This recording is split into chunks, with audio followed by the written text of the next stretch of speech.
Hello everyone, Reza here. Have you come across a scenario where you tried to use the search function in PowerApps against a large SharePoint list? You must have run into a gap, which is the delegation warning. But now I'll show you a technique through which we can query the Search API in SharePoint to get search results from large SharePoint lists, and all of this directly from Power Apps. So let's check it out in action.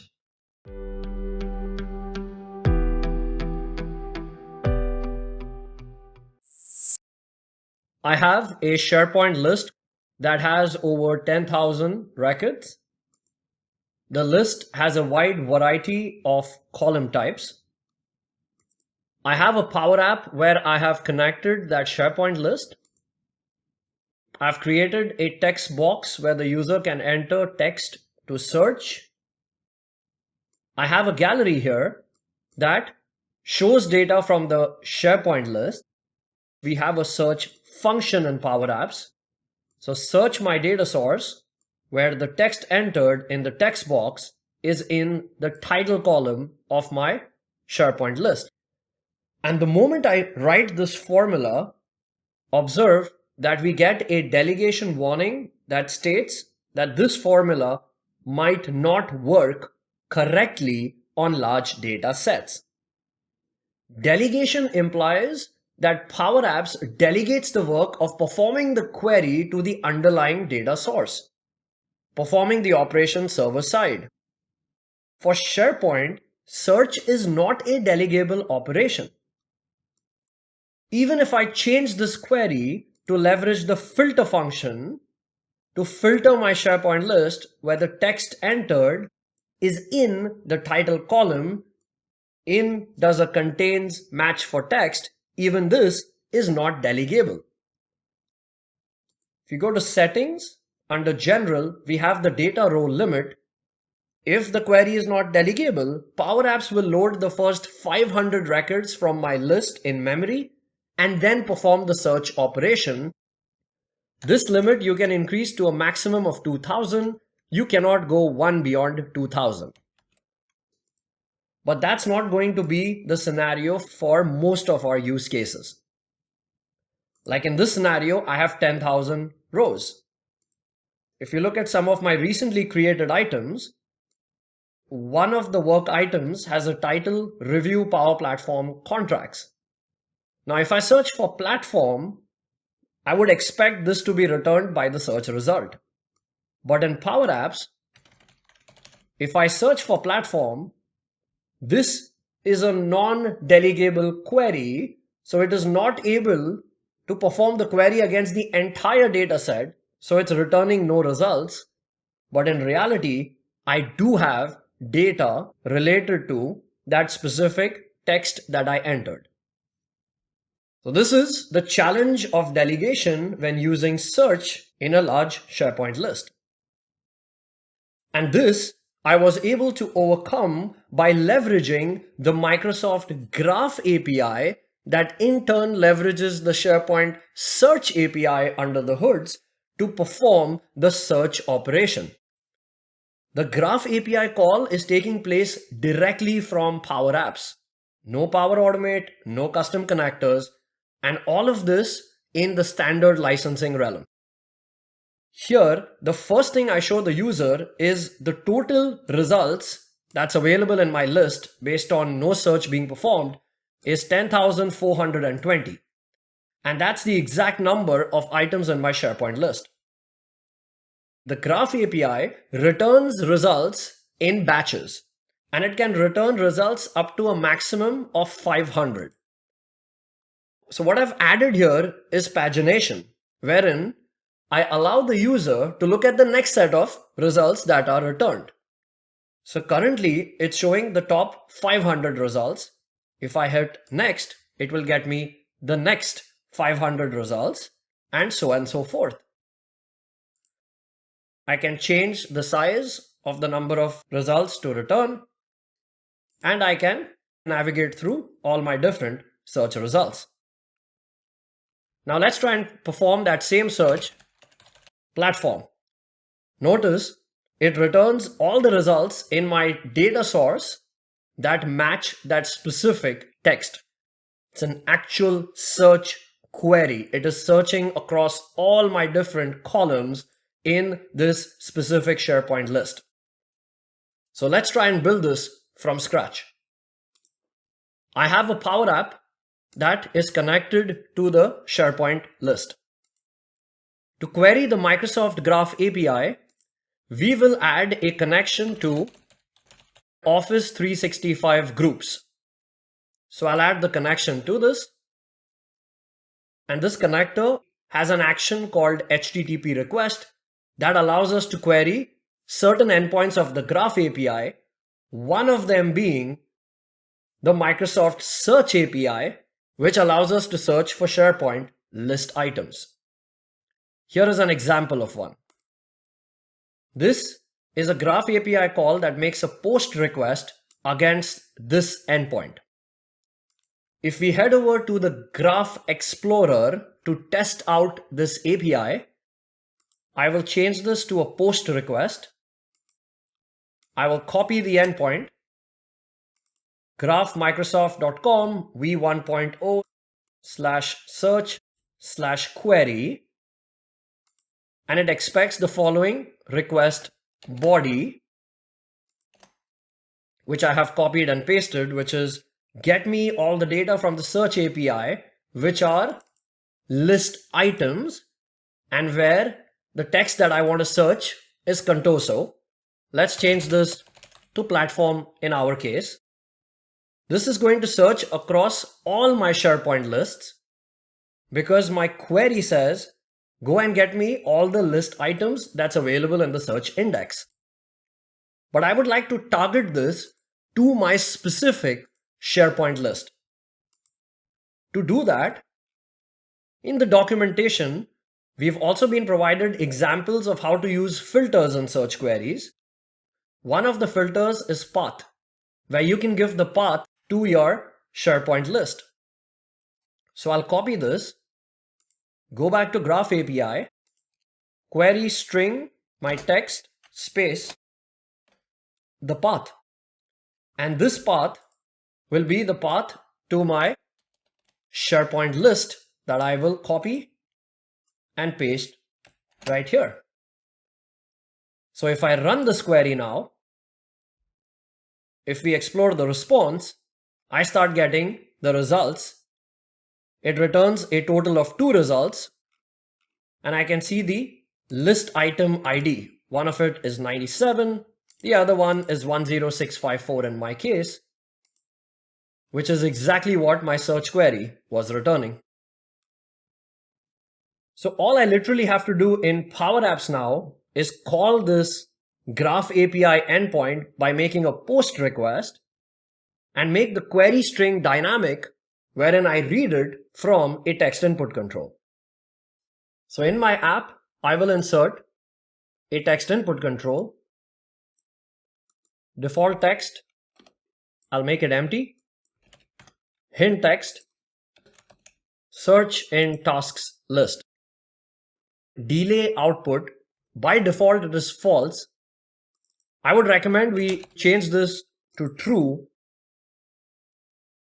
Clear, I will set it to true, which allows the user to clear the text that they have entered. Now to call the Graph API to perform the search, I will insert a button control. On select of this button, I will use the Office 365 groups connector dot HTTP request, which allows me to call the Microsoft Graph API. Copy the endpoint that we need to call, paste the URI. The method is a post method. Even though we are getting results, the Search API is a post call since we need to post the request body. So I'll pick post, and now the request body, it expects in a type file. File is a specific data type in PowerApps. It is expecting a base 64 encoded format data. So basically, we would have to convert this text into base 64 format. For now, I will keep this empty and close this function. And whatever result this query returns, I will store it in a variable called search results. When we use the HTTP request to call the Graph API, one very important thing we need to ensure is that under settings, upcoming features, we have untyped objects turned on.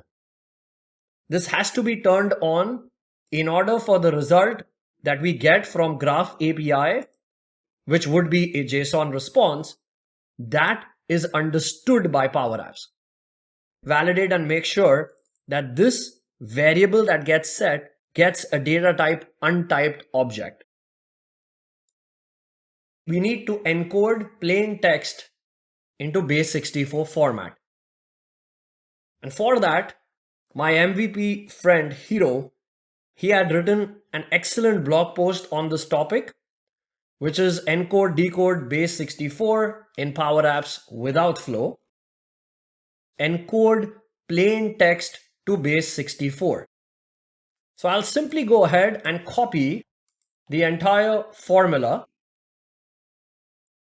And right before calling the Graph API, I will set a variable called var file, comma, and here I will paste the code that I copied from Hero's blog. There are two key changes you will need to make. One, begin the sequence from 1. And second, you'll get an error here with result. Paste my change here. I'll put this in the description of the video so you can grab this information. And now the formula should result in no errors. I'll set another variable. I'll call it my var request body. And this will be this request body that I would like to call. Now if I copy this and paste it under double quotes in PowerApps, notice I'll run into errors. And that's because of the double quote notation. So what I'll recommend is just paste the request body in Notepad and go and replace double quotes with 2 double quotes. Basically, that's the escape sequence for it. Now I can copy this. And when I'm setting my variable under double quotes, I can simply paste what I just copied from Notepad. And this hard-coded text platform is something that I would like to replace with the text that's entered in my text input control. So I'll copy its name and platform here. I will put a couple of double quotes and 2 ampersands, and right in between would be text input dot text. So I will copy under double quotes, paste. Be a little careful here in hitting format text. It could add some spacing in the request body, which could cause a problem. So I would recommend not to format text at this point. So this will give me my request body. Then I have var file. The input text here was hard coded. I will replace this with var request body. Now the response that I get here is base 64 encoded text. However, the Graph API endpoint expects the data type file. Where I have var file, I will append this additional text here, which says data text plain form of base 64, and this is that conversion. Now I have var file, which will have the file object, and that I can directly pass to the file property. So let's test this out. I will search For platform, I'll click the button. This should go and call my endpoint. And if I look at search results, it's returned an untyped object. Now, if you want to see the response in action, you go to monitor, open monitor. So this will now connect to my studio session. I will click on the button again to once again call the Graph API. In monitor, I'll search for HTTP request. So here is the request that just went out. I'll select this. I'll go to request. You can see the post request that's being made to the Graph API endpoint. And here is the request body, including the dynamic search query that's going in. And here is the response that I can see in JSON format. Now at this point, I was able to achieve the same step as Graph API Explorer. However, if you notice the response body, there is a property called value, which is an array. In there, there's a property called hits containers. That's an array. In there, there's a property called hits. That also is an array. And in there is where I have my search results. And the details of those results is under the property hits. I do not get all the details about my list item. To get details about the fields from my SharePoint list, Microsoft Graph API documentation for the search endpoint, we can also specify select properties. And that's called as fields. So we can pass the names of the fields that we would like to return. So if I simply just copy this part, put a comma, paste, and run the query here, the response that I get now also includes the data of the fields. So this is the title of my list item that it has searched for. If I need additional columns, I need to plug in the names of those fields. Now these are not display names or internal names. This is using SharePoint Search. So if you go to settings for your SharePoint site, site information, view all site settings, one of the options that site collection administrators see is search schema. This is where you will get the names of all the columns as managed properties, which are mapped to the properties or the columns or the fields that SharePoint is crawling. So as an example, if I need priority, here if I search for priority, I can see that there is a priority managed property that is crawling the priority column data. So I can simply copy this, go to my search request, and pass this additional field in the request body, and now I'll get the response for that column value. And in my completed example, you will note here that I am requesting for a lot of different values: progress, assigned to, priority, department. Now once again, if I need to put this back in to my code, I'll copy this, paste it in Notepad, replace double quotes with two double quotes, that's the escape sequence, copy, go back to my Power App, and click off this button, where request body, paste it, and make sure my query string is dynamic again. And now if I fire my query, it will give me those values. But in PowerApps, I will get an untyped object. Now let's start traversing through the untyped object, which is basically the Graph API response here, so I can get those values.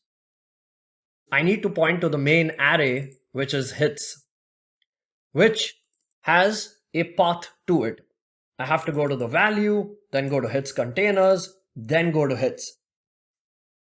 I will insert a gallery. The items property for this gallery, I will use search results. That's my variable dot value. Now value gets me to this point. Value is a table. It's an array of data. So I will typecast this to a table.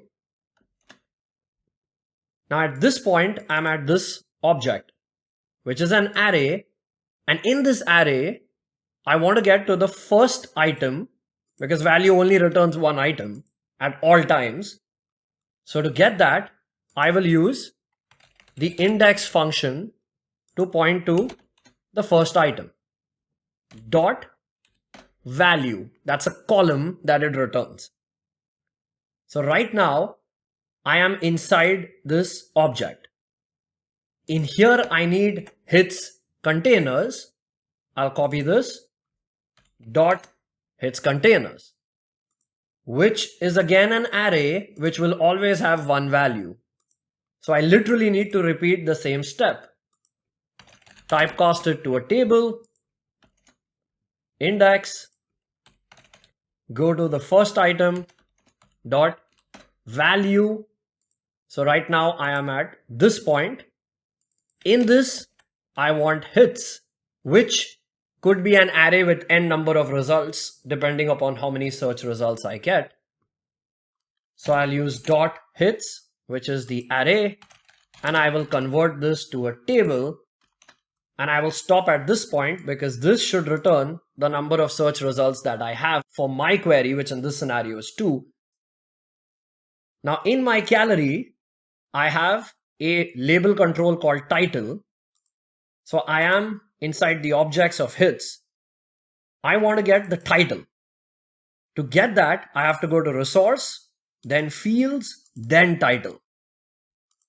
So here I will say this item dot value dot resource dot fields dot title, and that will give me the result returned.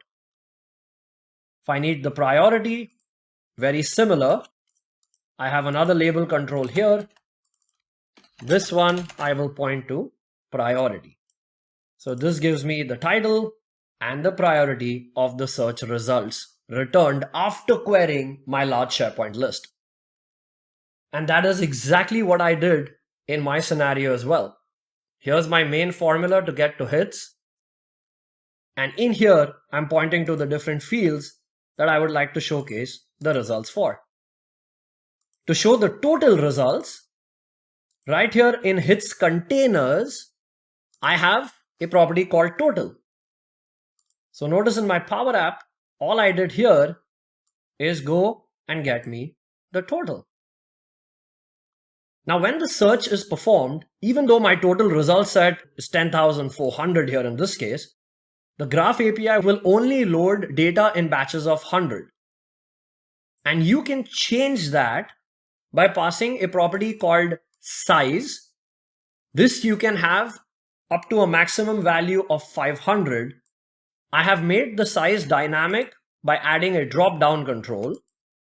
And then to create a pagination-like experience, you can also define from which point should it start from to return the result in batches. I also added a form control here and tied the selected item of the gallery with the form control. All I had to do in this case was for the item property of my form control, I performed a lookup against my actual data source where the ID is equal to the list item ID selected value in the gallery. So that's how it's able to give me the data in a form control based upon the selected item of the gallery. Bear in mind, it's using search. So if I was to add new data in my SharePoint list or update data in my SharePoint list, either directly in SharePoint or through PowerApps, the search query will not immediately reflect the change. It will take up to 15 minutes in order for the response to come in. But the beauty is it can search a large data set directly in PowerApps. If you enjoyed this video, then do like, comment, and subscribe to my YouTube channel. And thank you so much for watching.